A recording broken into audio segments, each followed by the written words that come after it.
If you search anything in regards to investing, flipping, social media, you'll find Ryan Pineda.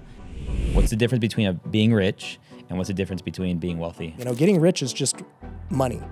Being wealthy is being great at all the things I mentioned, your faith, your business, your relationships. They gotta all be great, because if one is lacking, you're basically toast. Well, that's what Gary Vee told me. I'm like, well, Gary Vee's divorced. It is what it is. So what are you gonna do, right? Are you gonna follow the path that the world tells you is the path to success, or is there maybe a better way? Out of everyone I have observed and anyone I know in my life who is in business, your speed of execution is convicting. If people could just truly identify their priorities and know what they were to hit those goals and those priorities on a daily basis, inevitably their life would change. This is the main thing I want people to know if they leave with nothing else. So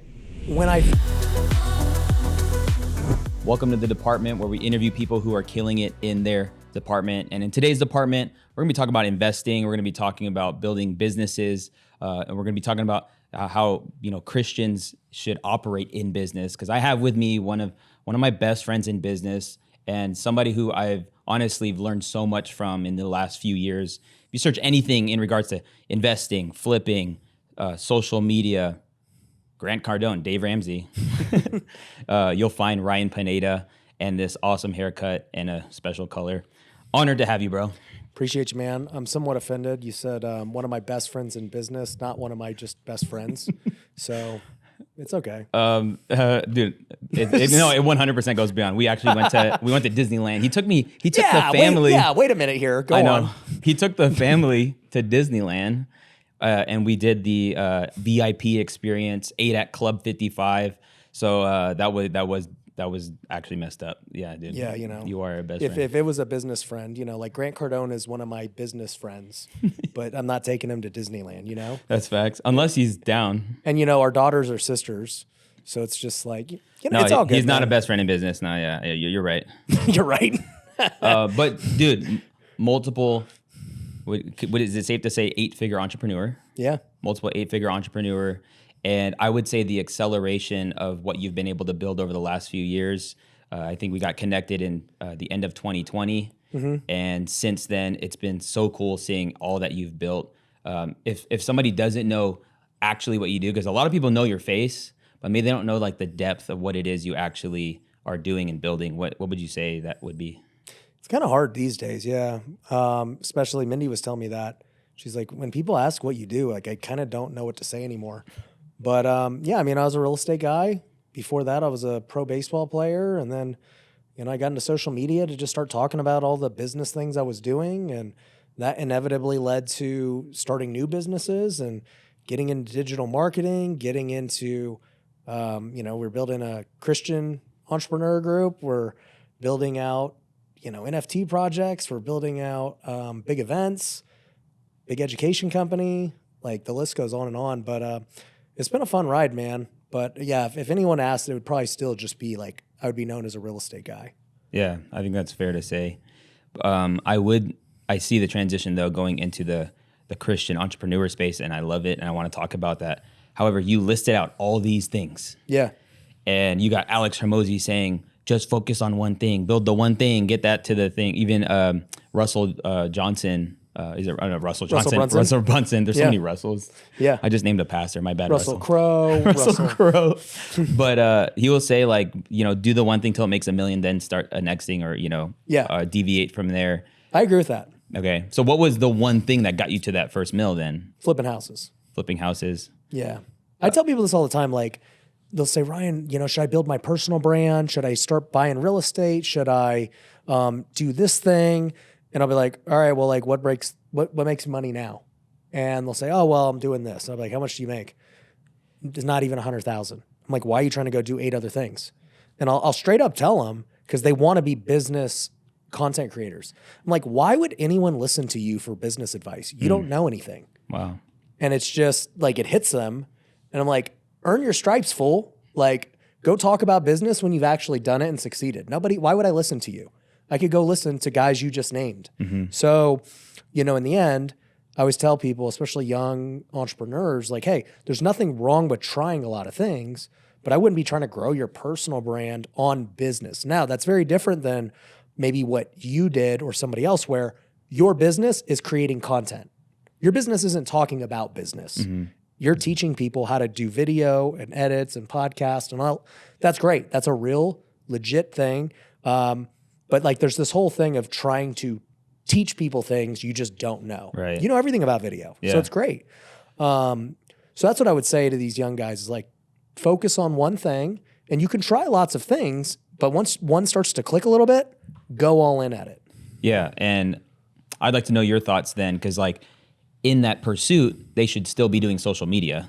They should You could document the journey. So documenting the journey is different than teaching. Exactly. Yeah. Yeah. Have your IG stories, post your pictures, get on podcast. I think it's great. And, but would I say go and spend 30 hours a week making content, trying to teach people stuff you don't know? No, because that's what most business people want to do. They just try to copycat. Right.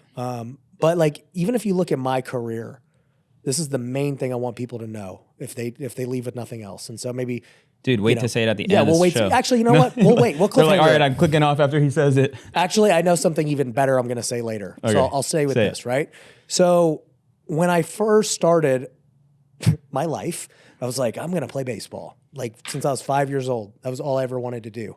So I focused on baseball for 27 years. And so, I was good. I was a freshman on varsity, playing shortstop, batting third. I was the guy. Division I scholarship, freshman All-American, get drafted. And all I did was focus on baseball. I just could not care about anything else. And eventually, baseball ran out, and I had to find a new skill. So what I do in 2015, I started flipping houses. And at the time, everybody was like, hey, Ryan, you should buy rentals. It's really important to get passive income. And I'm like, why? What's $200 a month going to do for me? I'm still broke. It made no sense to me. I was like, I would rather flip one house a month and make 20 grand. That sounds way cooler than $200 a month. And so I just only focused on flipping houses. I didn't worry about rentals. I didn't worry about multifamily. And I did that for 5 years. I didn't care about really social media. I didn't care about all the other things I did later. And so for 5 years, I honed my craft at flipping houses, and I knew everything about it. So by the time 2020 hit, COVID's happening, and I had 50 house flips, like on construction, on the market, whatever. And I'm sitting there as a guy who's ultra successful flipping houses, like, dude, I might lose it all. I don't know what's about to happen. This COVID thing, who knows? I think I have COVID right now. That's where my voice went. Yeah. But, I was like, I guess people are going to be locked up. What are they doing? They're just on their phone, watching the news, watching social media. There's like this TikTok thing popping off. What's this all about? And then it just clicked one day. It was like the Holy Spirit was just telling me, you're going to be the guy. And so I was like, fine, I'll make some TikToks. I have no idea how to do this. And I just felt called to start making content. And so I bought a camera. My first videos were on my dining room table. My wife edited them. I told her, I go, babe, I'm going to be a YouTuber and a TikToker. She was like, okay, whatever. Because she had seen me do this many times where I was like, hey, I'm a pro baseball player. And that's how she met me. And then I go, hey, I'm going to flip houses and this is what we're going to do. And she saw it. So when I said, hey, I'm going to do social media and this stuff, she had always wanted me to do YouTube for years because she loved YouTube. I never watched YouTube. Was she a fan of Omar El-Takori? She was a big fan. Huge fan of Omar El-Takori. Shout out to you, Mindy. So then I was like, hey, who should I watch? She said, Omar El-Takori. And so I started watching these videos. That's not how it happened. But I did start watching your videos in 2020 because I was like, man, how do I make content? So I started watching all these content creators. And I found out like you guys at Think Media were here in Vegas. I was like, oh, sick. These guys are here locally. This is awesome. And then you were doing these videos about editing and stuff. And it's so funny in hindsight because I was watching the editing videos, like literally watching you do Premiere. And I was like, okay, I guess I'll edit my videos. That's what content creators do. I want to be like the content creators. And sure enough, I bought Premiere Pro and I played in it for about 5 minutes. I was like, this ain't going to happen. And I was like, babe, I'm going to need you to edit these videos. There's no way I can be a YouTuber if I have to edit. And at that point, how much people were like working for you? A lot. I mean, but nobody you would have like trusted to just learn it. Like you didn't feel like, why did you feel like you wanted to ask your wife to do that part as opposed to like, hey, I pay you, learn how to edit? Well, the main reason was we were locked up. Okay. So like there was nothing to do. And my wife actually had already produced videos before. So she knew how to edit. So anyways, I just started making content and it pops off pretty quickly. And I was like, all right, well, guys, I'm just going to focus on content for the foreseeable future for years. And so that was all I did for years. I only focused on content. And, now it's been almost 4 years and, now I'm going to focus on my next thing. But the point is, every step of the way, I was just hyper focused on one thing. That's really good. And, with content comes education. They're very highly Connected, synergistic. Yep. And so like during that time, my education company grew from literally making, I can't even say I had an education company, but in 2019, I made 50 grand, in education.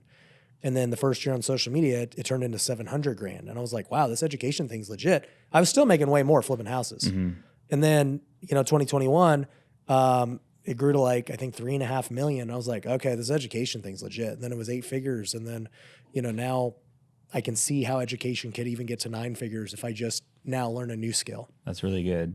Have you ever wondered to yourself or asked yourself the question when you watch my content, how the heck does Omar's quality of video look and sound so dang crispy? It's literally the #1 question I get asked, whether it's privately in the DMs or people commenting on my videos on Instagram or even on YouTube. The reality is, I believe the quality of videos that I've been able to produce has been the recipe to my success online. And I want to give you access to my live document where I've listed out everything I use, both for the podcasts I create, to the YouTube videos I make, as well as to what I use for my smartphone to make it look and sound amazing. The reason I put it on a live doc is because I keep this document updated in real time with everything that I'm using. So just head over to thevideodept.co/crispy or just click the link down in the show notes. Let's get back to the conversation. I think it's interesting that you started flipping houses as as your business. Yeah. And like I view flipping houses, I've flipped a house or two. Really? I didn't know that. Really? No. Dude, yeah, I went in with my friend Steve. And I knew Steve. Yeah, we did it in Fort Worth. Okay. And made like 30 grand. But you just like helped invest, right? Right. Okay. But that's what I'm saying. Like my approach to flipping or investing in real estate comes after the social media and the building the online business. After you had made some money. Right. Yeah, you took money you made over here and invested in real estate. Right. Real estate for me wasn't an investment. Right. Real estate was the business. I had to flip to make money. I had to wholesale because I had no other thing I was good at. Yeah. In regards to this, because like investing is such like a funny thing. Like I want to know, like this is genuine curiosity from my point of view because we live way below our means, and I'm always wondering what to do with like the excess outside of what we give to the church. But like, how do I build like what you have your whole brand on Wealthy Kingdom, and like I think there's so many people saying so many different things on what to do with your money, and for what would you be like your basic like investing 101? So I personally am very different than most. So a guy like Dave Ramsey or, a hedge fund manager or something would tell you, diversify, like play it safe. And I think that that's probably a wise choice for, I'll just say dumb people, because like, yeah, if you try to focus on one thing and you're not a good investor and you don't have like the actual capability to do it, you should diversify because you will, odds are you're going to make the wrong choice because you're just not that good. But if you want to become a great investor, it's like any of the other skills I mentioned. It's like it's going to take a lot of time to identify what a good investment actually looks like. And so for me, it's like, all right, well, right now you're working on your skill of building your education out and, continuing to be great at social media. And it's like, all right, well, if you do try to become a great, say, real estate investor, it's going to take a lot of time. I mean, like I've got tens of thousands of hours into it already. Right. And so, you could go the route of just partnering with guys like me or Steve.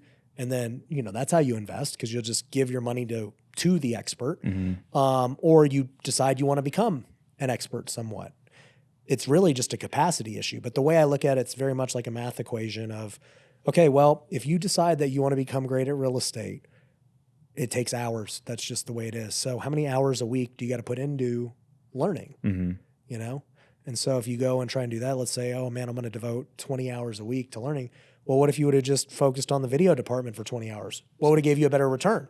It's good. So usually ultra successful people in other fields that make their active income, whether it be like a doctor or a content creator or any of these guys like in this business unit that they're making money in some brick and mortar, it's hard to go and learn to be great at real estate. Like I think about a stock trader. It's like, dude, I don't know anything about stocks. Yeah.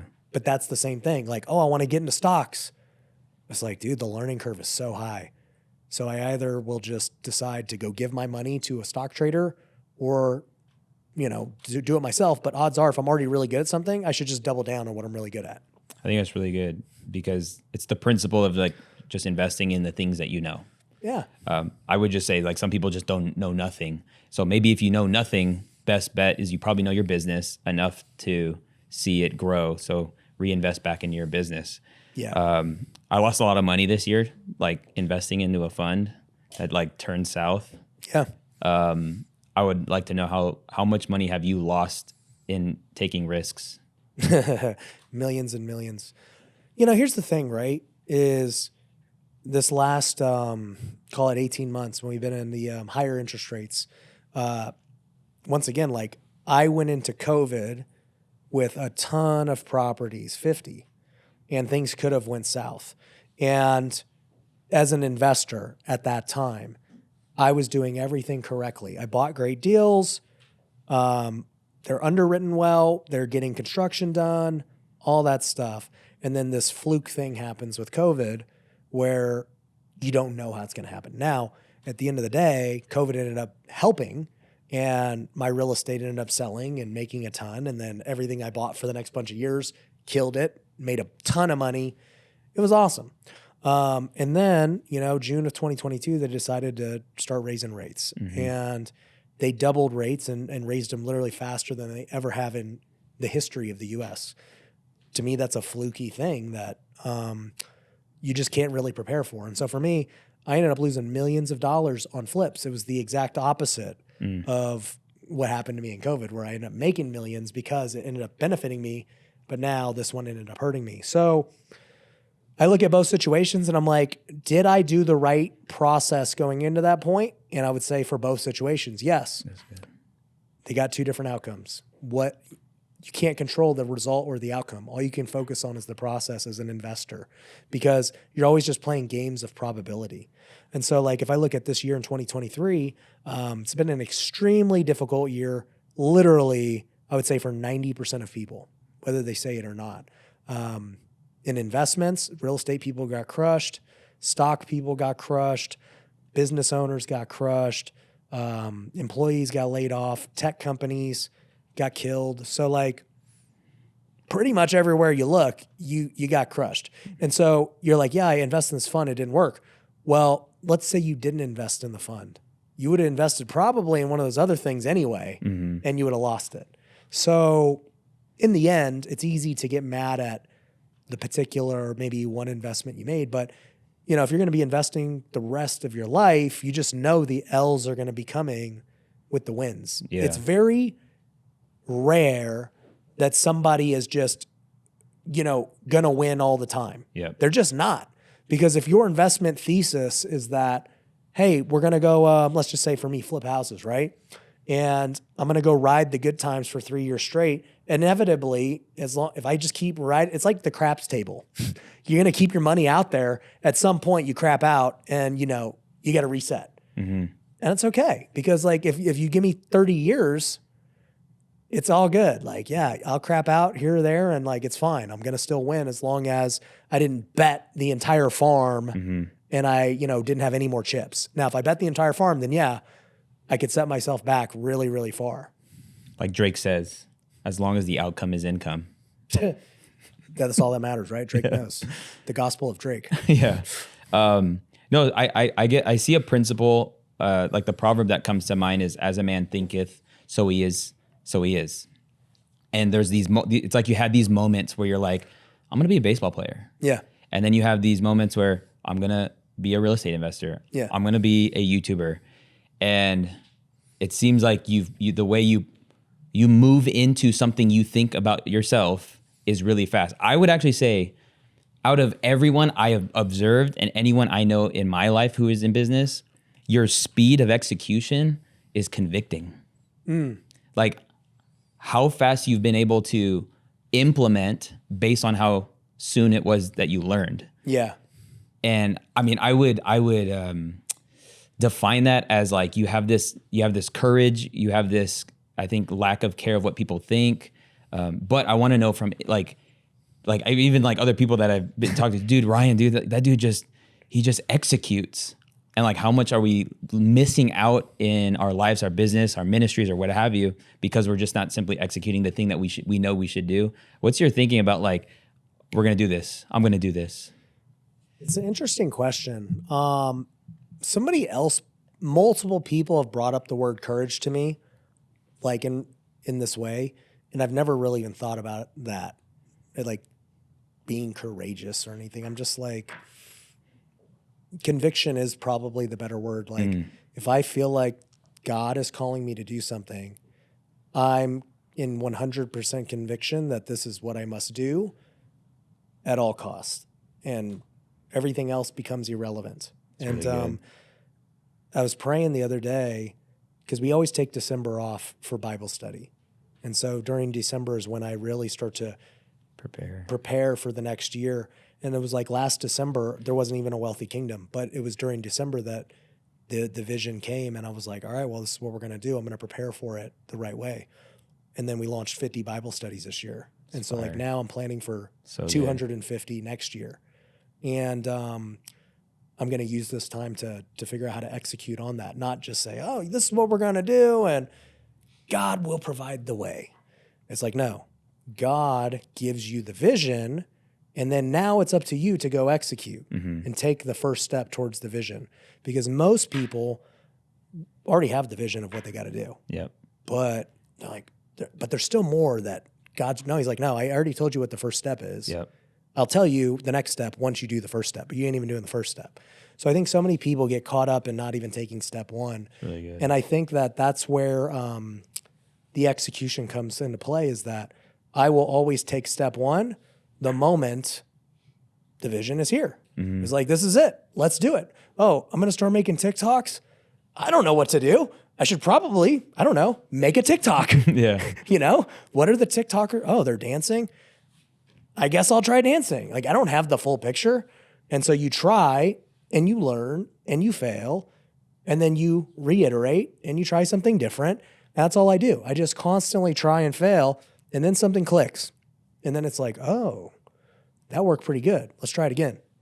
Oh, dang, it worked good again. Yeah. What would happen if I did this even more? When something works, I then now think more. And then, that's kind of like this process that starts to play out. But, the other thing I think about is with executing an idea really quickly, there is a skill to learning that I've been thinking a lot about how to quantify and explain properly, because clearly I've developed a lot of skills in a short amount of time, and I don't think it's a genetic or obviously IQ would play a role, and faith obviously plays a role, and there are elements that allow you to learn quicker than other people.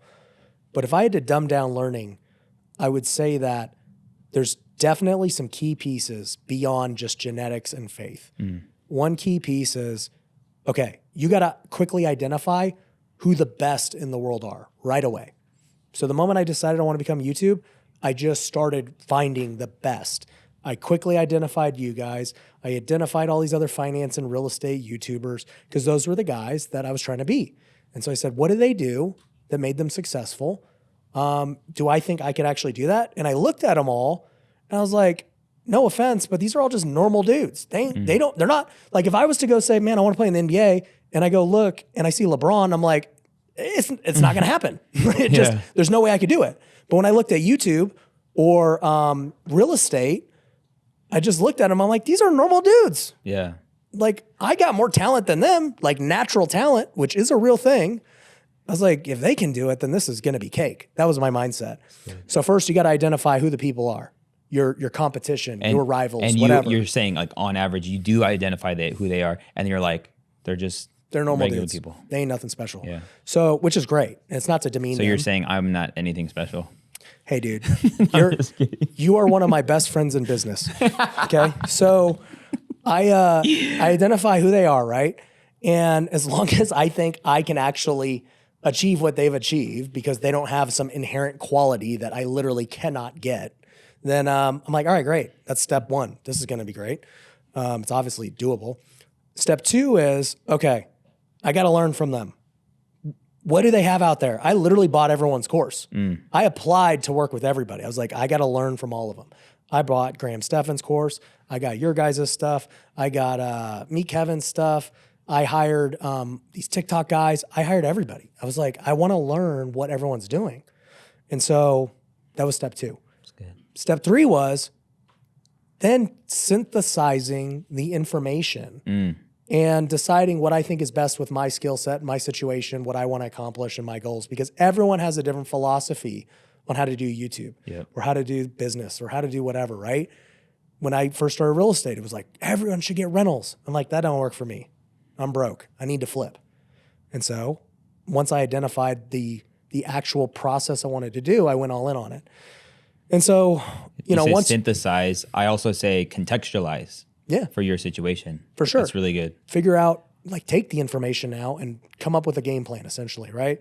From there, it goes into what you just said of execution. So you start with a plan, and then you go into this execution phase. And execution is the hard part, which, by the way, most people either get stuck in this, let's just call it the information phase, just soaking it the up. fact finding, gathering, research phase. They never even leave it. I would say the gung-ho emotional entrepreneurs skip this phase and they go straight into execution, and they also fail because they don't even know what they're doing. You know, if I said, hey, dude, here's what you got to do to film a great video. You know, first step is turn the camera on. Okay. Second step is like do X, Y, Z, right? But these guys just go straight into it and they see the setup, but they don't even turn the camera on. So they just wasted 2 hours filming something. And it's just like, well, yeah, you're an idiot. You didn't learn that step one is turn the camera on. So, you know, I think you need both. You need to get the information and then you go into execution. Now, when you go into execution, you need to make sure that you're not worried about your results initially. That's good. Too many people automatically, they don't get the desired outcome right away. And so they give up and they don't like it and this. And by the way, I have to constantly remind my team of that. Like right now, we're in the process of changing so many things. And I'll get my partners and smart people and they'll be like, Ryan, dude, this isn't like, do you think we should just go back to the old way? And I'm like, no. Why would we go back to the old way? This way is going to work. Like we're actually doing, this is exactly where it's supposed to be. What, you think like this was just going to be instant, you know? Yep. And then now 2 weeks or 2 months later, it's actually starting to work and pay off. And like, dude, this is like going well. And I'm like, I don't even know why I explain myself half the time. So, you know, I've given up on that. And I'm like, you stay with the process once you know that this is the process I have committed to. You know, I think, once again, people don't get early results and so they quit, or they quit their plan that like they know this is the plan. I just put in all this research to know this is the plan. And then you get cold feet because after a week you spent money, you spent time, you didn't get a result. And so you quit or you deviate. And so most people just don't even see it through to what execution needs to be. And then from there, once you like, I guess, let's just say reach phase one of the plan, now you have new decisions to make about how to scale. And so that's kind of like the, I guess, tactical perspective of how you start to execute very quickly. That's really good. That's its own little upload. There we go. Yeah. Yeah. And I think what you get by execution, it's kind of what I teach about just being consistent, uploading content online, is it gives you feedback. So like, because you're executing faster, you're actually getting more feedback quicker so you can make better results. And that compounding over time is allowing you to do a lot of awesome things and be successful at a lot of things because you're failing faster, which means you're fixing quicker and you're learning quicker. And wisdom is application. So like once you get the information, that's not wisdom. wisdom is when the information, when the knowledge is applied, and then what you learn from that is the actual wisdom piece. And so I just think you do that so well. You talk about like you bought the courses, you hired the people. How much have you personally invested in yourself when it comes to personal development and education? I don't know. At least $1 million. $1 million. Yeah. What was kind of like the first biggest investment you made for yourself? I think 2018 was the first time I ever bought something. It's funny. I bought Russell Brunson's course. I was at 10X Growth Con. I actually had a $10,000 ticket, like second row. Oh, wow. That was gifted to me. Oh, snap. This contractor here in Vegas, he was like, hey, if you be my accountability partner, I'll give you this ticket. I was like, that's cool. I'd never been to a business conference. I was like, let's check it out. I saw this guy Cardone before. And so I went to the event, and it's my first time being exposed to all these, at the time I didn't even know, digital marketers. And Russell Brunson gave like the craziest pitch ever. And I was like, I don't even know what I'm buying, but that was the best, to take me as a guy who's cheap and a skeptic and to make me feel like I'm ready to buy. Wow. I got to buy it and figure out what he did. And so I bought it. And how much was it? It was like $3,500. Okay. And then that opened the floodgates. And then Ty Lopez spoke next, and I bought his thing. Did he deliver? I honestly don't even remember what either of them were, but it was just like that new experience. Yeah. And it's funny because now I actually met them both in Utah about a month ago for the first time.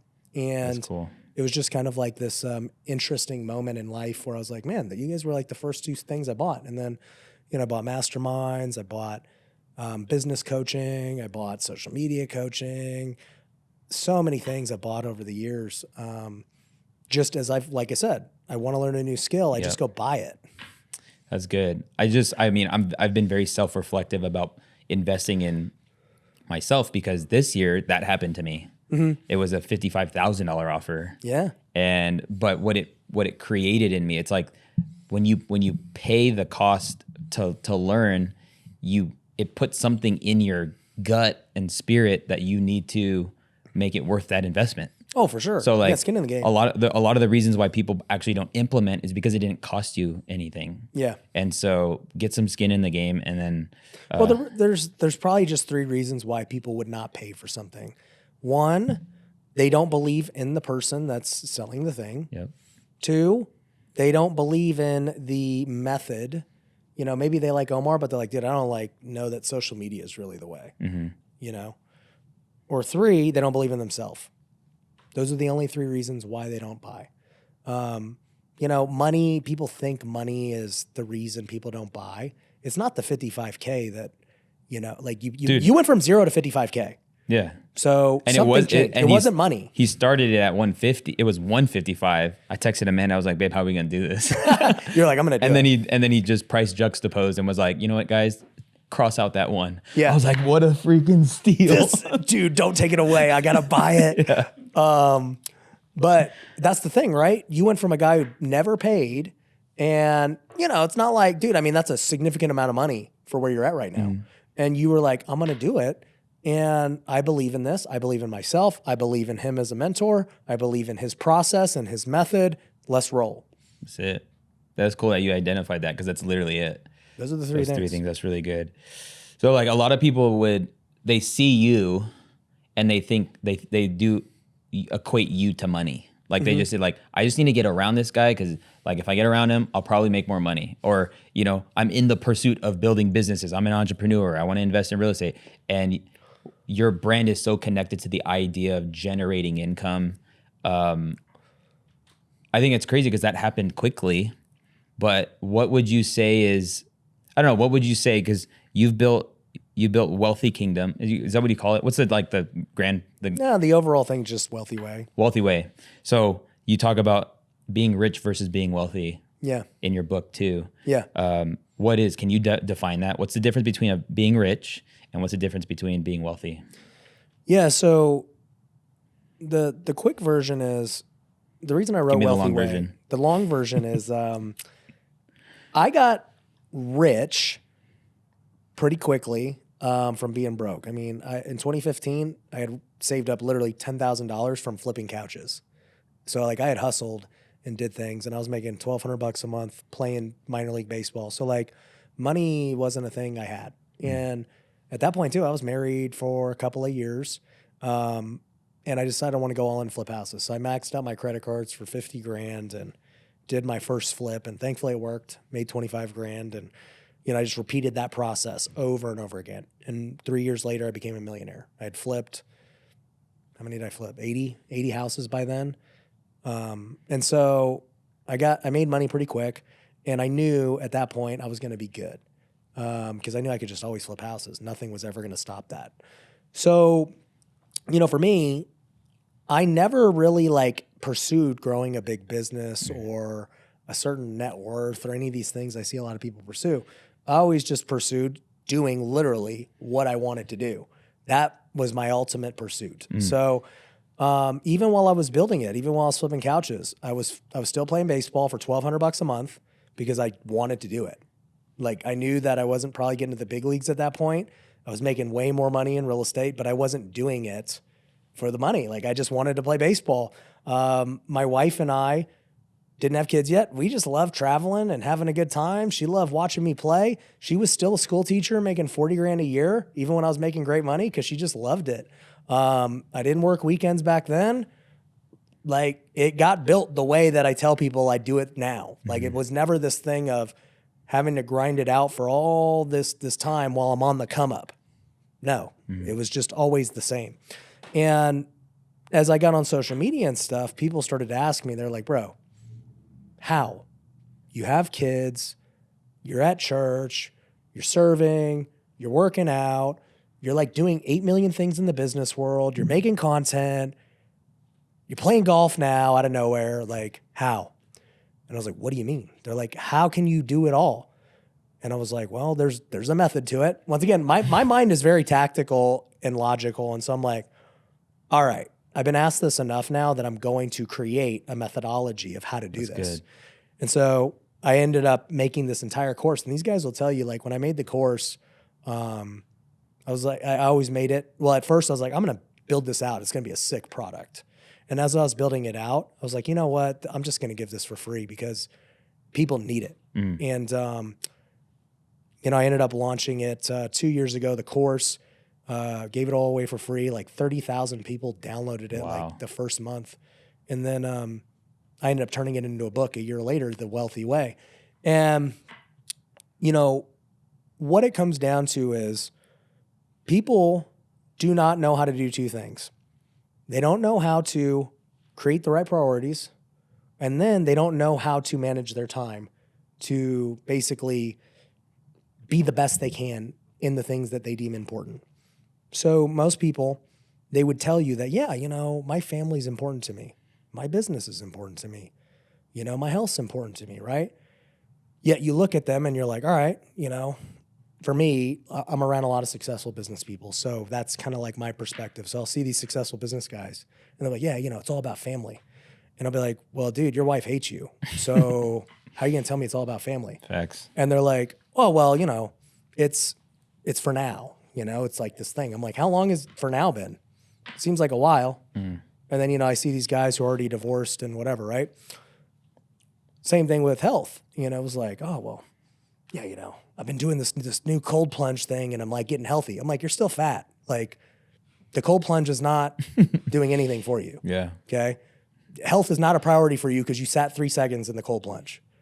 And so like none of it logically made sense to me. And then, my favorite, going back to faith, is then, you see the Instagram Christians and they're like, praise God. And then the next story, F this guy. And I'm like, okay, this is great. So I'm like, we really need to figure out what your actual priority is. Yeah. And so I would tell people, I'm like, all right, you want to know what your priorities are? I could literally tell you what your priorities are if you just gave me your calendar for a week. Wow. Just give me your calendar and let me see how you manage your time, and I could tell you what your real priorities are. And so what I found was what people say and think is not what is actually true. And, you look at somebody's calendar and their schedule, And for the hyper successful entrepreneurs, what you would find is the 80-hour work weeks. And they get it, that like they embrace, they're like, yo, I do the 80-hour work week and I freaking have to do it for my business. And I'm like, do you? Limiting belief. Yeah. I'm like, why?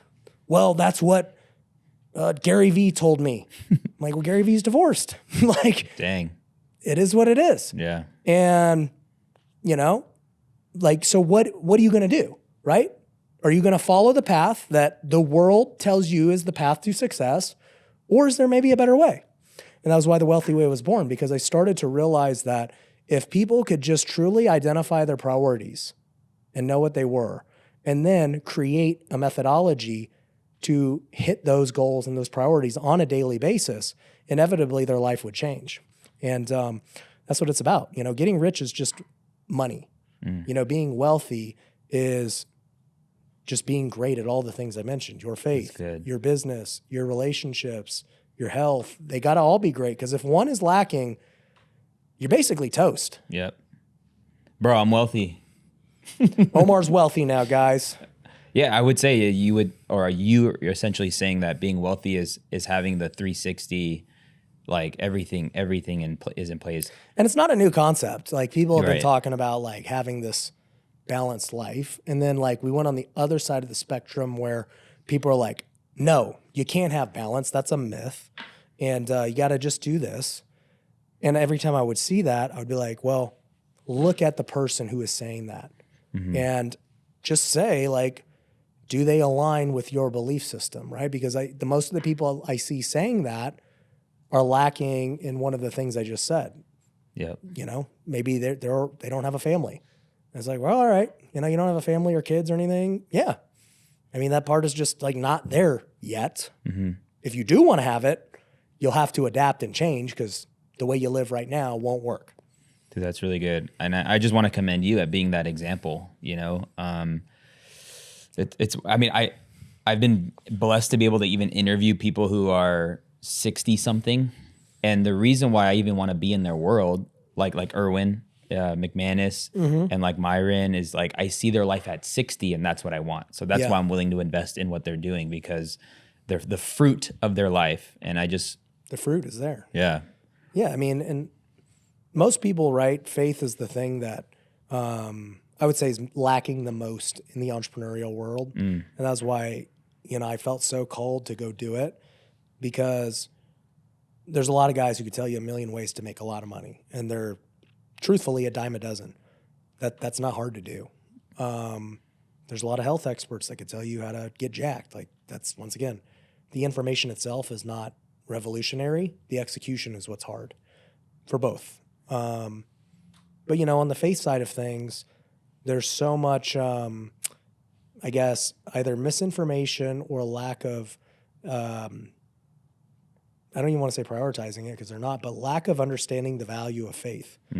And I say this on the podcast all the time, where I'm like, look, let's just reverse engineer life for 1 minute, okay?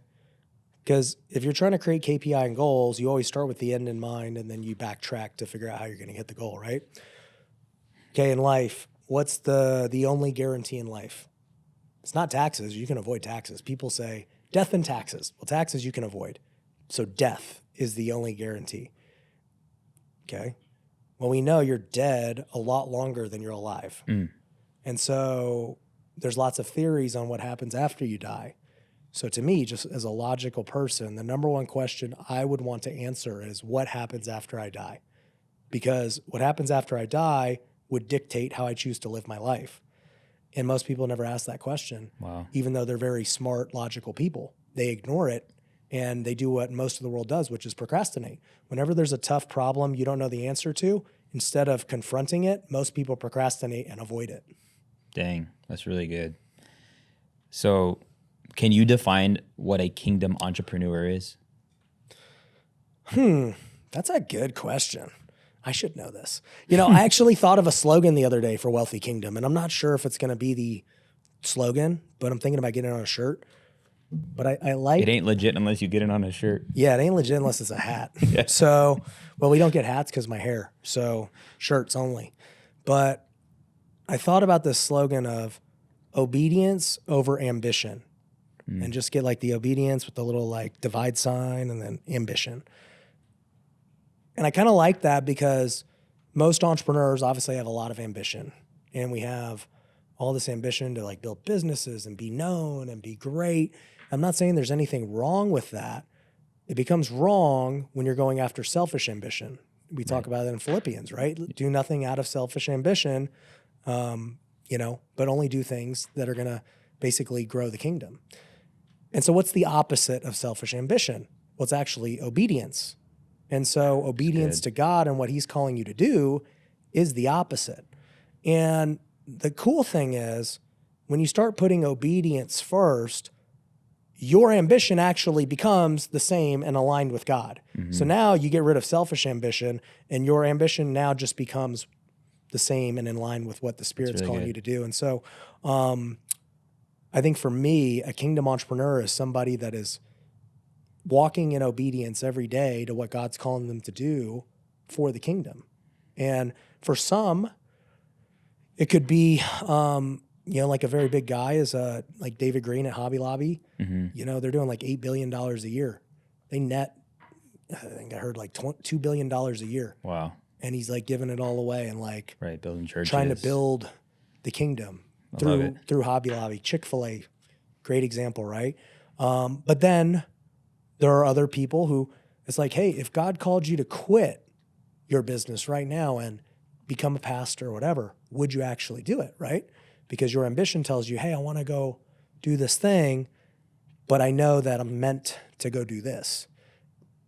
That's the choice we all have to make. That's really good. The first scripture that comes to mind is Deuteronomy, where it says that God's given us the power to create wealth. But a lot of people stop there. But the point of it is to establish his covenant. That like when it's misaligned, when it doesn't actually build his kingdom. But that gives me a lot of peace that you say that, because I wrestle a tension knowing how much I could do a lot of the times, like knowing how much I could in regards to building my business. And even just, the reason why I build my business is honestly so we can give more to the local church, to give, more to our church. But because of my role at City Light, sometimes I feel this like this, I don't know what it is. I guess you could say, I call it meekness. I know what I'm capable of doing, but I choose to not, because I don't want to step out of line, and there's a cost I'm willing to pay to just be at peace with what God's called me to do. But the comparison, sometimes I just see like other people, like, dang, dude, it'd be really cool to like make millions. But a lot of those people could dedicate so much of their brain space, their thinking toward purely their business, where mine, I split it between ministry, things, and then also in business. I'm fulfilled. Like when we talk about wealthy, I genuinely feel like I feel fulfilled. I'm living in my purpose. But sometimes that can, sometimes the comparison trap can like get in the way of that. So here's what I would say is, instead of thinking it's one or the other, I always think about, why can't I have it all? Both and. Yeah, because I made this choice a long time ago, even when I wasn't good at business. I had a choice. It was like retire from baseball so that I could go and flip houses and like be there, or figure out how to do both. And I made the choice back then. I said, I'll just figure out how to do both. And so I hired the first person ever, even though I didn't know how to hire people or train them. I was like, I'm going to go play baseball. So like, I got these houses too. Like that's not going to stop. So I'm just going to figure out how to do both. And I did that. I had about, let me think. I retired in 2017. I probably flipped about 50 houses while I played baseball. 50. Most people would think you have to go full time and devote your life to something to flip 50 houses. I'm not talking wholesaling. I'm talking like legit buy, renovate, list, flip, do it all. So along with that, I started coaching high school baseball to help the kids out. Like I was running Bible study. I was married. Like I was doing it all.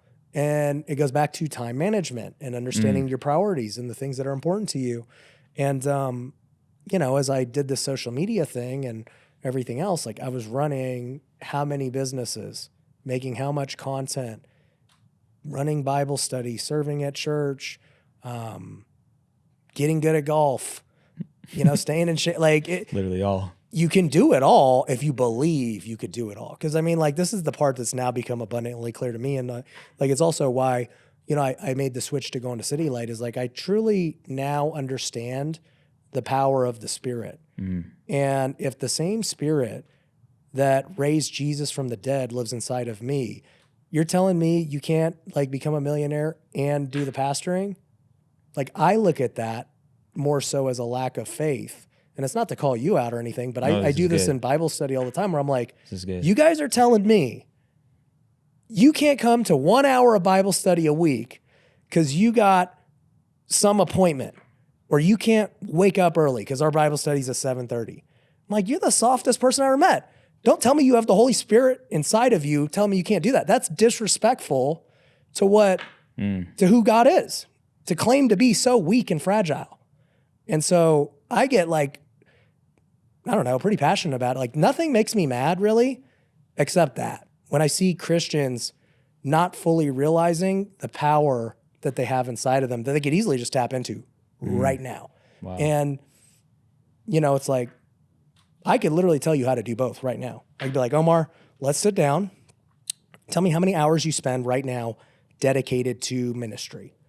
And I would look at the hours and I would say, do you think that you could probably cut that down right there? That seems like some wasted time. Like, does it really take that long to prepare a sermon? Like, can we get ChatGPT going? No. You know, like, what can we do to like make this more efficient? And maybe it is. Maybe it's already hyper optimized, and that's as good as it's going to get. Dude, I think maybe based on you like pretty much coaching me right now, I feel like maybe I feel a little guilty for doing both still, based on like, because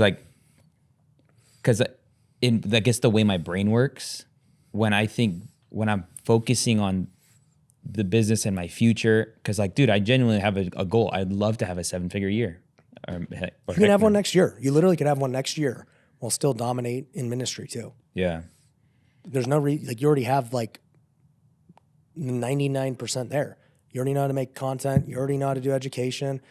What you don't know yet is how to hire teams and build them out yet. But that part's easy because that's how you scale. How does Richard Branson run all these companies at once? Right. You know, how does just any of these, Elon, you know, like how do they do it? They've gotten really good at delegating, managing their time, knowing what's the important thing at that moment that they need to devote all their time and energy to. And then, you know, automating the rest of the things so that they don't just stop. They keep moving while they're focused on one thing at a time, right? That's what I have seen from every successful person. So like for you, it's like when you first became a pastor, I'm sure you were like way more like focused on it because you just didn't know. Like, it's new. You have to like go through this learning curve. And then, you know, if you've been a pastor for 20 years, you could like walk out of bed and go give a sermon, you know? Doesn't mean you can't like keep trying to get better and devote to excellence. You should. But like, I could walk out of bed right now and do a lot of things, even though I want to get better at them. But things that are new for me, I have to like spend more time learning them and understanding them. And so, you know, I think for you, it then becomes, how do I hyper speed my business without sacrificing everything I need to do in ministry, which is really what you're saying. Yep. And so what I'm saying is you could absolutely dominate both if you just change up, once again, how you utilize your hours in the day. Dude, that's really good. That confirms literally decisions I made this week. Because I brought on another person, creative admin / studio manager. Yep. And I hit up somebody to do all they're a marketing integrator. Yeah. And it's like a big chunk that like their cost, but I respect their expertise. And so I'm counting that cost. And but I'm glad I'm going in the right direction. I pay people millions of dollars every year to do stuff for me, to get time to go do the things I want to do. Wow. You know, like, so that's a bar. It's just what it is. Yeah. Let me coach you for a sec. All right, let's hear it. You're missing out in your content on a niche. Okay, my team's right here. Tell them right now. Tell them, okay? Bro, because Ryan, I'm not going to do it. I need them to do it. Bro, Ryan's a productivity expert.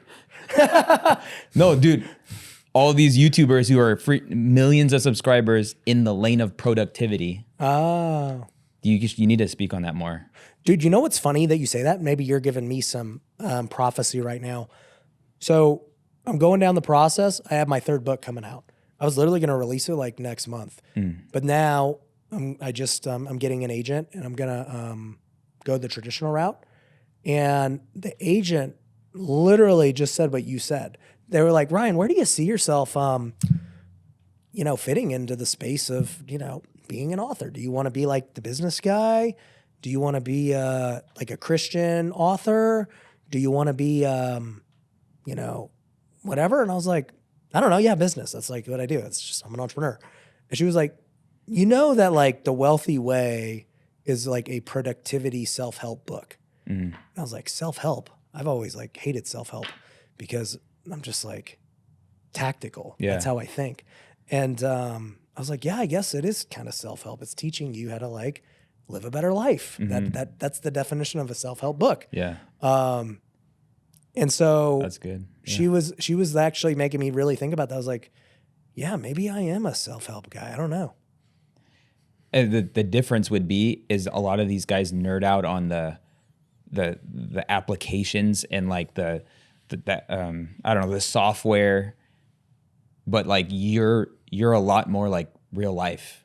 So like when I think about these YouTubers that teach on productivity, it's I like, didn't know that was a thing. What do they teach? Like, what are they? Oh man, they're just Notion, and here's how I think. This is how I clean up my phone. This is how I do my calendar. Like all this stuff that doesn't. But yours do is anything. Exactly. That's what I'm trying to say. How many freaking views do these guys get? Millions. Let me teach you how to be productive. That makes you literally no more money. Exactly. I'm going to teach you how to delete something really quick. It'll save 2 minutes out of your day, but you still have no skill to make money. How to be more productive in life. 4.3 million views. 7 simple habits for more productive life. What are the habits? Go to sleep early? I mean, probably, but I literally already see like a little graph piece of paper. And then there's like how I stay productive 98% of the time, 1.4 million views. I mean, it's a huge, but you have the authority to speak into it because you've actually lived it. And none of these people are saying hire, delegate. They're always like, hey, download this app and make this list and wake up at 3 a.m. and like have your protein shake. Okay, so this is literally what happened. Okay, you want to know how an idea comes to fruition? Let me just tell you right now because you just sparked it. I'm like, all right. Hire a productivity expert. We're in the research stage, like I said, because you just told me the guys. Mm-hmm. I'm like, those are the guys? They tell people how to use Asana? Mm-hmm. Why? Literally, this is what happened on YouTube. Somebody's like, Ryan, it was this exact same conversation. It's like deja vu. Like, Ryan, you should make real estate content on YouTube. And I was like, why? People watch that? And they're like, yeah, YouTube's like a big thing for real estate creators. And I'm like, we're the biggest guys. It's literally deja vu. Wow. And then they showed me my now friend, Graham Stephan, and these guys. And I'm like, okay, what does he talk about? How many houses does he have? And they're like, well, dude, he's got like 3 houses or something. I was like, what did you just say? That's the biggest guy? That's the biggest expert? He has 3 houses? Wow. I'm like, I bought 3 houses yesterday. What are we talking about? Right. And my mind was just blown. So if that's all the productivity, guys, man, that's pathetic. And I would just say, yes, you're probably going to meet a lot more people by tapping into that, go like this. Boom. All right. But I'm going to look them up. But yeah, dude, for anyone listening, iPhone hacks ain't it. If anybody is production thing is like based on some stupid iPhone hack, oh my gosh, no. So I'm going to make a general observation. I hope nobody takes this as ignorance. Okay. I feel like believers are very timid business people. Yeah. And when I say timid, I mean a little shy. Afraid to sell. Afraid to sell. Mm-hmm. And they feel wrong for charging. Yeah. And they even feel wrong for charging a lot. Like Christians, even if they be the best at something, they wouldn't charge the most. But if you're the best at something, you should charge like you're the best. Yeah. Can you break some of that off of people who think like that? And I mean, I think a lot of people who follow me are in that lane. So I guess the belief goes both ways, right? It goes to the belief of you as the business owner charging and selling and whatever, right? And it also goes against you as the, consumer who's unwilling to pay for something, right? Because it goes back to like, you finally invest in yourself. Fantastic. So I think it's the same mindset on both, but let's talk about the entrepreneur. I never wanted to be a guru. I never did, dude. And I thought I would always be just a guy who killed it behind the scenes and was great. And I hated on gurus. I was like, these freaking guys, I'm doing more than them. And there's ego talking, but that was just like what I always thought. And then once again, Russell Brunson, this changed in 2018 when I bought Russell's thing. I don't even know what I bought, but he said something that made sense for me. He goes, look, if you have you guys are all experts in something, right? You have some skill, some knowledge that you can sell that would help a lot of people. And he was basically like, if you don't tell people about it and don't even offer it as a service, you're actually being selfish because you're not helping people. That's good. And that actually clicked with me where I was like, yeah, if I know how to flip all these houses and people always ask me how to do it, and I don't even offer a way for others who really want to learn how to do it, that's pretty selfish of me. And the same thing is true on social media. It's like, man, if I can go make all this content that can help people and I choose not to because I want to be humble, I'm not being humble. Like, I'm being actually selfish, keeping it all to myself. Like, what did people do in the Bible when they heard the gospel for the first time? They went and told everybody. They went out there and just went nuts. They're like, dude, you got to hear about this Jesus guy. It's insane what's happened in my life. That was the whole point. And if you have something really exciting to share with somebody that can help them, like, you need to tell people about it. It's good. Now, as far as selling and prices and everything else, this is just something you have to get comfortable with. At the end of the day, if you understand what your value is, be willing to charge for it. And also be willing to say no to people. I say no to people 24/7. I say no like 99% of the time. And it's not that like I'm a bad person for it. It's not that I'm just trying to take everyone's money or whatever. It's just that my time is valuable. Once again, if you haven't figured out by now, I value time extremely highly. Don't ask me to go to coffee for no reason. You think about this. I always flip it in reverse. Somebody's like, dude, why you got to charge for this? Why can't just give me an hour in coffee? I'll prove myself and blah, blah, blah. I go, how selfish of you to take an hour of time away from me and my kids. What you're asking me is to not be with my family so I can go, pour into you, who, by the way, you've shown me nothing that it's going to be even worth it because you're unwilling to even invest anything. You just want everything for free. Like, you don't count the cost. And it's like, and you want me to take away time from my kids to go help you? Kick rocks. Like, it just is what it is, right? That's good. And, at the end of the day, for me too, I always wanted to figure out a way to help all people, okay? So like now, today, I would tell that guy, well, dude, do you know about the internet? Oh, you do? Okay. So there's this thing called YouTube. I didn't know about it either until like 4 years ago. So if you're new to it, it's fine. But I have this channel, you can go check it out. Ryan Pineda, go watch this video. That's what you're asking me about. Just go watch it, And then here's some other videos. Here's a playlist. It's all free. Go watch it. Oh, and then I wrote a book too. You can go get the book. It's free. You can learn just from those. Right. You don't need me. Okay. Now, if you want extra help and you want hand-holding and everything else, you can buy coaching, you can do whatever and, get to the next level. But in the end, there's something for everybody. It's really good. This scripture is actually one that like got me when I was like in that phase of like afraid to charge. It says in Proverbs 11:26, the people curse him who holds back grain, but a blessing is on the head of him who sells it. That like you're saying, by you not selling the thing that you're good at, by you not telling people how to get through life quicker or expedite a process or what have you, you're actually cursing yourself. Yeah. Or it'll be like a curse on you. I could see no benefit to anyone for holding back selling information. I see no benefit. Now, if you say, hey, you know, I just always want to do it for free and take these one-on-ones and stuff and whatever, I'll be like, all right, well, that tells me one of two things. One, you either have a low demand for your information, so it might not be that good, which at that point, yeah, you could definitely do that because the demand is low. But at some point, if you are so excellent at your craft, you inevitably are going to have more demand than supply of your time. And therefore, you have to scale your time some way. And that's done through content, courses, coaching, books, you name it. That's the only way to scale your time. How much do you charge for a one-on-one with you? Or I don't even do one-on-ones anymore. You opened it up for like a few though. I opened it up for one event. I just tried it out. It was $100,000 and it sold out. How for many? 5. I just said, I'll do 5. That's a dope. And it sold out. But you're doing them and you're like, ah. I just don't like it. Yeah. I feel with the one-on-ones, like obviously I like helping people. I actually literally have a one-on-one right after this. I don't like it just because, one, it's not scalable. Right. Anything that's not scalable productivity-wise, I don't like because I'm just like, it just is what it is.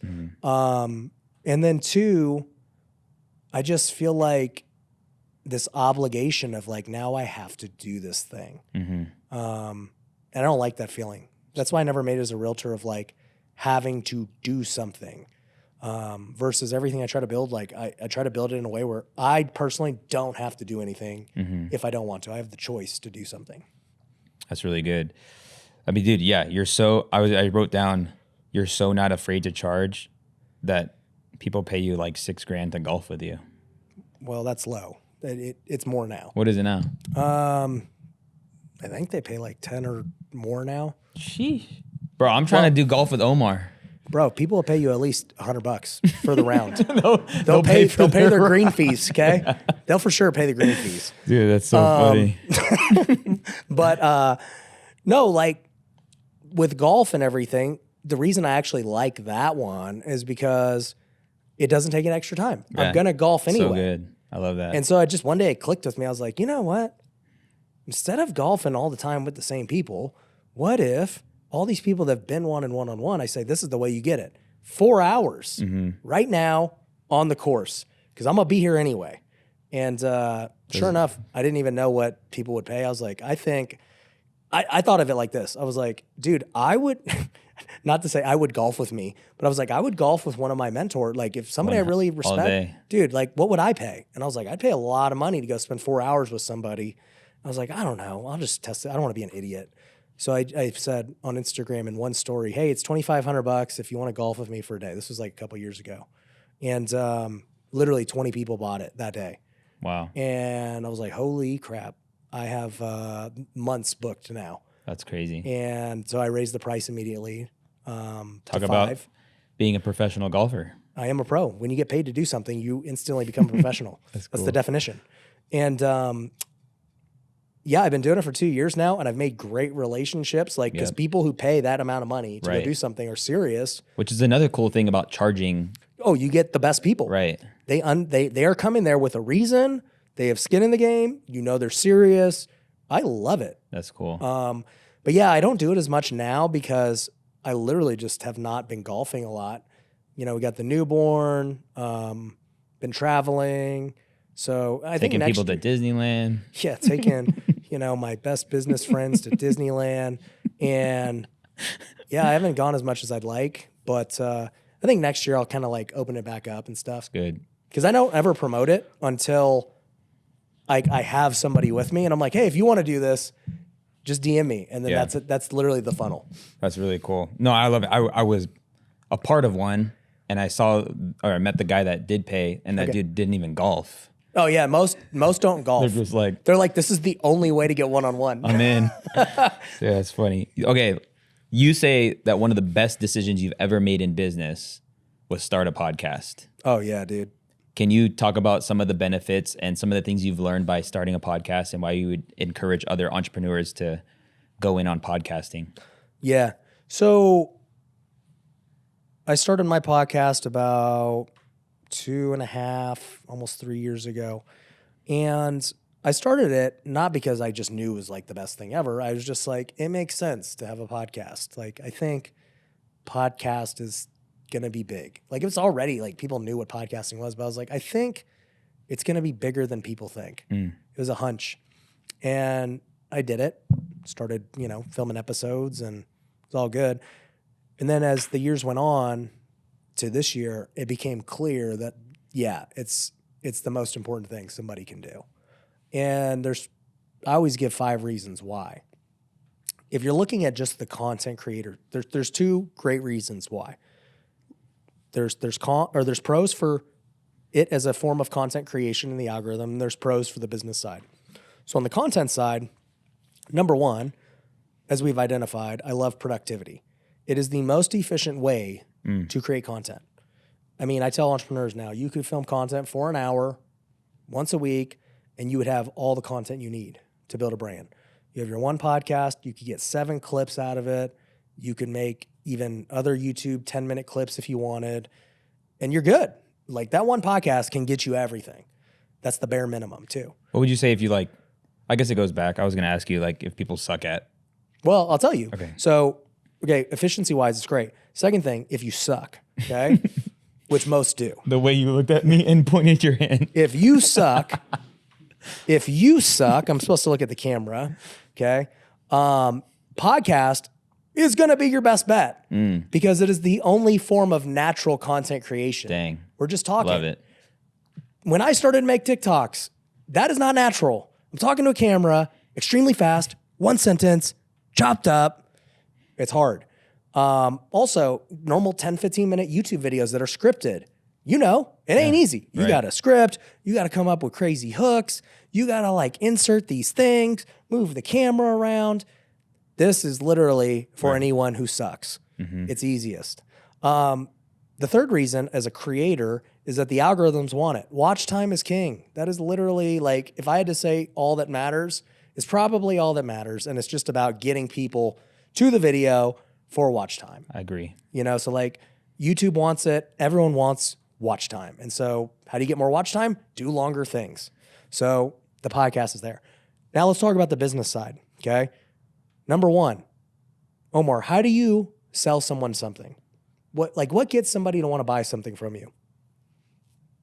By first them knowing about it. They gotta know about it, right? Awareness, that's good. But why would they choose you over somebody else? Competing products. Because they know me. They know you.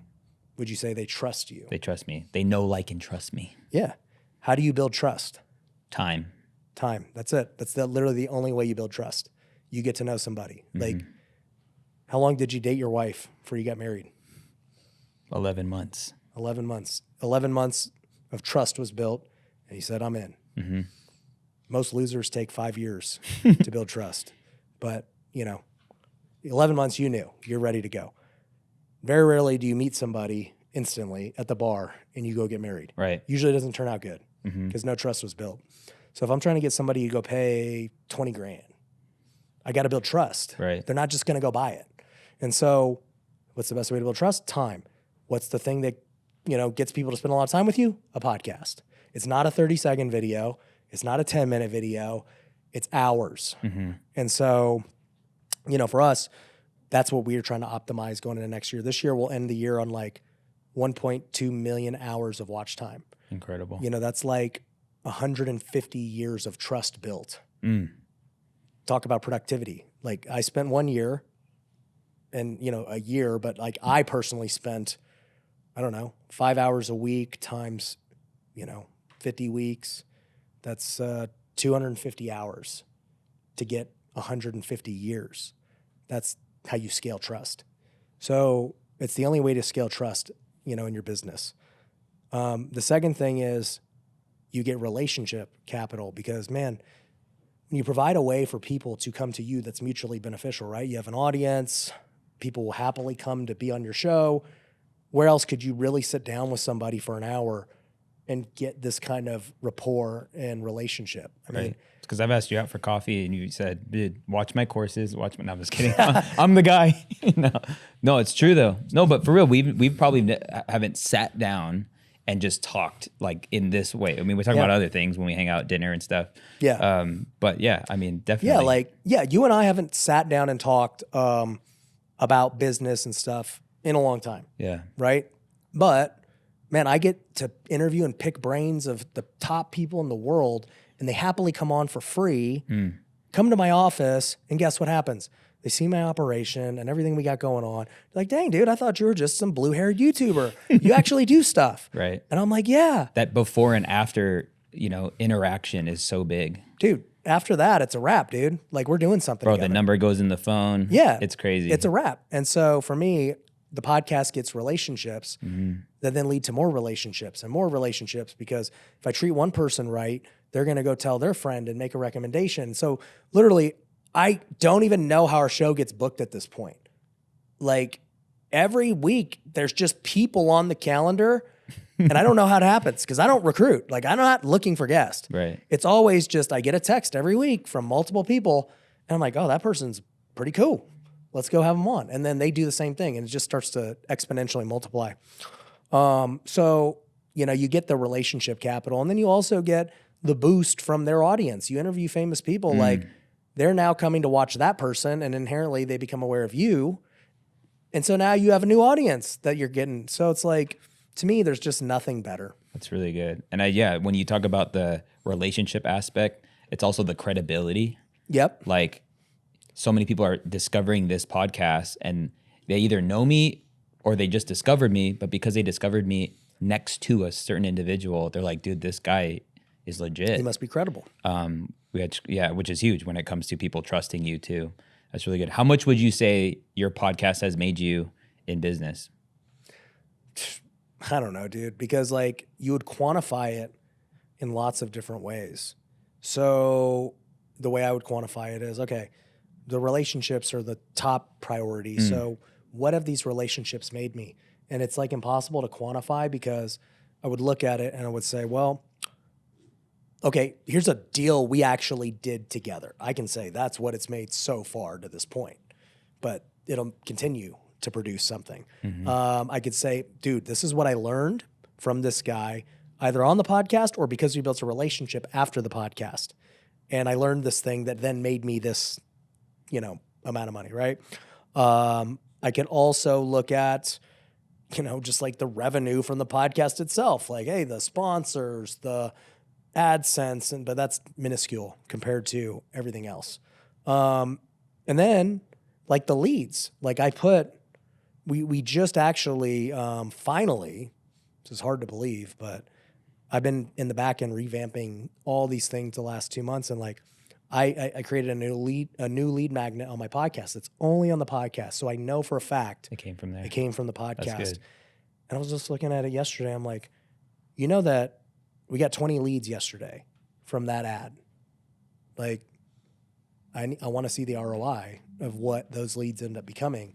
But I can tell you, 20 people who fall like that ad, I would be shocked if it wasn't the highest performing thing out of any ad we have, just because of the fact that, dude, you watched an hour podcast with me. Like, you're engaged. Right. That's really good. I love it. And dude, it's been so cool to even see how this has been reaching a new group of people. For some reason, you have this thought that like the people that follow you now is everyone that knows you. And then people are literally learning about Omar Al-Takori now. And they're looking at my Instagram like, oh, dang, this guy's in ministry. Oh, dang, he knows a lot of really people, like really, awesome people. But yeah, I had a limiting belief starting this podcast to think that everyone knows about me already. But there's so much people that don't know who the frick I am. Oh, bro. And it'll never end.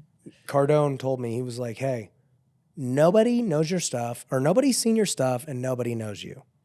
It's what like he said to himself. He's like, this is how I approach all of marketing. Nobody's ever seen it. Nobody knows you. And I treat it the same way, right? Like, I'll repurpose content. I will freaking do ads every day and all this stuff. And people will be like, enough with it. And I'm like, well, the only reason you would say that is because you're actually seeing all my stuff all the time. So like, you must be like a super fan. Yeah. Number one, if you can actually see that. But odds are, everyone else might only see that one thing. Like to them, it's brand new. They've never seen it. And so like really the only complainers would be the haters who Cardone actually calls misguided fans.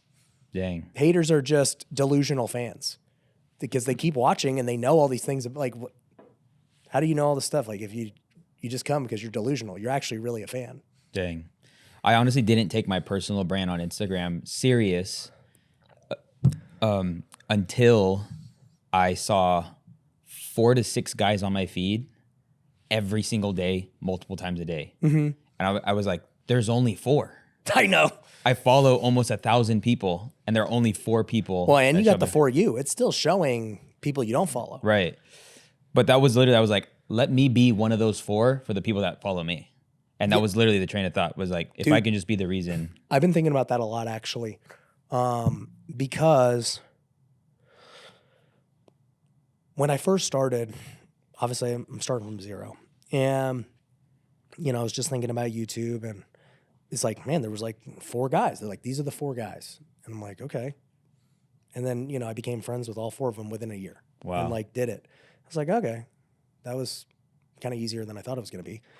But when I look at the landscape today, I'm like, okay, yeah, like in the world of business, let's just say there's 10 guys. And I'm like, man, there's really like 10 that basically Run it. everyone knows. And then, yeah, you know, you got like smaller guys. And like, so I'm not saying to anyone they shouldn't get started. They can't become one of the 10. But the 10 are the 10 for a reason. They're really good at business. They have track record. And they're really good at creating content. That's why they're in the 10. Everyone below them is not in the 10 because they lack one of those things. Their content's not that good, but maybe their business is. Maybe their content's good, but they haven't accomplished enough in business. So to be at the top level, you got to do those 2 things. Now, what I realized was even within the 10, right, there are reasons why you would follow one person and this person. Like, you know, you follow different people for different things. You're never going to fully align with one person on everything. And what became apparent to me and why I started to really take the faith side seriously with content was somebody asked me at one of my events, they're like, Ryan, I love that you're bold about your faith and, you know, all that stuff. And, you know, nobody's doing that. And they're like, who do you look up to in like the Christian business world? And I really started to think about it. And I was like, probably no one. I was like, I can't tell you that there's one person I really watch where I'm like, dude, I love what they're doing on both sides. Yep. And it became apparent to me after doing it. I was like, if everyone's telling me they like that I'm doing this because no one else is, I must be like the guy. And then it dawned on me like what a big responsibility that was in both ways, because now there's an actual different element happening here of this spiritual warfare, because not only do you have like these 10 guys, like you just said, but if maybe you could consider me one of the 10, let's just say 9 out of the 10 then are not Christian. Right. And they're pushing ideologies that are going to lead people down the wrong path. 100. And so to me, it became very serious in a spiritual battle of like, okay, well, these guys are going to lead people astray. They have great business advice, but terrible life advice, which is more important. And so what am I going to do to combat that? I was like, well, I have to do 2 things. If I know that the reason that you stay up there is because you make great content and you have great business success, I have to become better at both.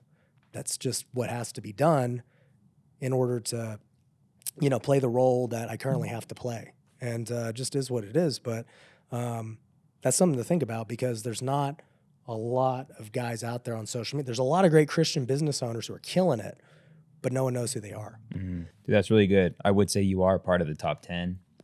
There was like a post that went out that was like a text image. I saw that. And it's just crazy that you're on that list. I think it's so cool. Like Dave Ramsey's on that list. Grant Cardone's on that list. I mean, who else in finance? Robert Kiyosaki is on that list. Dude, Ryan Pineda. And so, dude, I'm honored to know you. Honored to call you friend. Thank you. Well, I don't know. You said best business friend. Now it's just friend. Dude, that was just a play to get people to like believe me. Okay. You know, if I just said friend, they're gonna be like, man. I felt like if they say friend in business, they're like, dang, Omar's about this life. I don't know. Yeah, he's rebranding himself as a business minister. Exactly. Dude, where can people go to find you and get involved with what you're doing? Just follow me on social media. That's the easiest way. From there, you'll fall into one of my funnels, and whatever happens, happens. Thank you so much. Love you, bro. Love you, dude. Appreciate you, man.